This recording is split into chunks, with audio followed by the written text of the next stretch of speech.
Valideynlər uşaqlarının motor bacarıqlarının geri qalmasını necə müəyyən edə bilərlər? Bayaq da vurğuladım, böyük motor və kiçik motor bacarıqları olur. Bunlar bəlirli sərhədlərdədir. Yəni vaxtında doğulmuş uşaq o sərhəddə qədər artıq o bacarığı etməsini biz gözləyirik. Təbii ki, hər uşaq individualdır, onu da əvvəldən vurğulayım.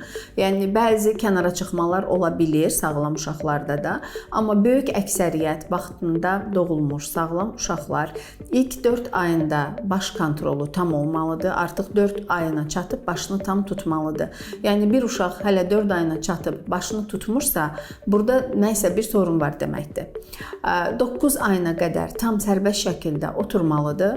Yəni əgər bir uşaq 11 ayına çatıb hələ də oturmursa, burada mütləq nevroloji bir problem var. Serebral iflicdən tutun da digər başqa səbəblər və adətən 18 ayına qədər sərbəst yeriməsini gözləyirik.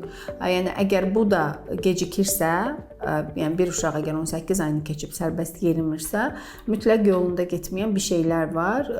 Ümumiyyətlə, yəni gecikirsə bu uşaq mütləq bir vaxt itirmədən o beyin plastikliyi məsələsi, erkən reabilitasiya məsələsi, bu baxımdan mütləq həkimə müraciət etmək lazımdır.